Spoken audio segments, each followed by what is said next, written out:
আর এই বাঁকুড়ার মধ্যে কিন্তু এক সনতাপাড়া নামক গ্রামের মধ্যে লুকিয়ে রয়েছে 1000 বছর প্রাচীন এক সূর্য মন্দির। এই মন্দিরটা এখনকার অবস্থায় কিরকম ভাবে রয়েছে সেটাই দেখাবো।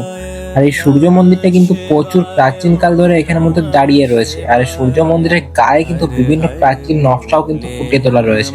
আর মন্দিরের ভিতরে প্রবেশ করতে কিন্তু সুন্দর প্রণামী বাক্স দেখতে হবে। তার সামনে কিন্তু এখানের মধ্যে রয়েছে সুন্দর মহাদেবের একটা মূর্তি, দেখতেই পাচ্ছ এখানের মধ্যে। আর এখানে স্থানীয় পুরোহিতের কাছ থেকে কিছু এখানের ইতিহাসটাও জেনে নেওয়া আছে। পুরোহিত মশাই, আমরা যে মন্দিরের সামনে দাঁড়িয়ে রয়েছে, মন্দিরটার নাম কি? নাম এটা হচ্ছে সূর্য মন্দির বলছে, আর দেউল মন্দির বলছে মানুষ। দিয়ে বুড়াবুড়ি দেউল মন্দির বলছে, তখন সেই মন্দিরটাকে সূর্য মন্দির নাম দিয়েছে সরকার। সূর্য মন্দির নাম দিয়েছে, দিয়ে এটা বহুদিনের মন্দির। এটা এখনো পর্যন্ত কিন্তু বলতে পারেন না কতদিনকার মন্দির, কি মন্দির সেটাও মানে আগে মানুষ বলতে পারে না। এটা দেউল মন্দির বলছে, যখন সরকার পেলে তখন সূর্য মন্দির নাম দিল আর এই মন্দিরটা। আর আপনি কত বছর ধরে এখানে? এটা আমরা বহুত দিন পরম পর্যন্ত এই অনুমানিক লেখা রয়েছে, ওটা সরকার যখন চেক আপ করে পেয়েছে, ওটা আমরা পাইনি। প্রায় দেখলাম তো 1000 বছর পুরনো। হাজার বছর সরকার যতটা করে পেয়েছে।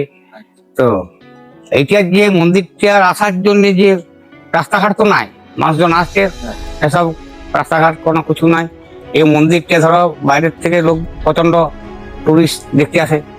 এইটা শুশুনিয়া যাচ্ছে, শুশুনিয়া থেকে লোক আসছে, টুরিস্ট আসছে এখান থেকে। এবার গোড়াবাড়ি যাচ্ছে, মুকুটমণিপুর যাচ্ছে, বিভিন্ন জায়গা থেকে মানুষ আসছে। রোডে একটা ইয়া দিয়ে আছে, ওই সরকারি আমাদের একটা বোর্ড দিয়ে আছে সূর্য মন্দিরের রোডে। সেই সরকার বহু মানুষ গাড়িতে দেখে আসে, এসে উপস্থিত দূর থেকে এসে মন্দিরটা ঢুকতে পারে, দূরের থেকে বাদে যেতে বহু মানুষকে ঘুরে। আর এনাদের সূর্য মন্দিরের লোকেশন কিন্তু প্রপার গুগল ম্যাপের মধ্যে দেওয়া রয়েছে, সেখানে তোমরা দেখে নিতে পারো। রিলসটি কিন্তু একটু বেশি বেশি করে শেয়ার করে সকল মানুষজনের কাছে পৌঁছে দেওয়া এই সুন্দর সূর্য মন্দিরটির কথা।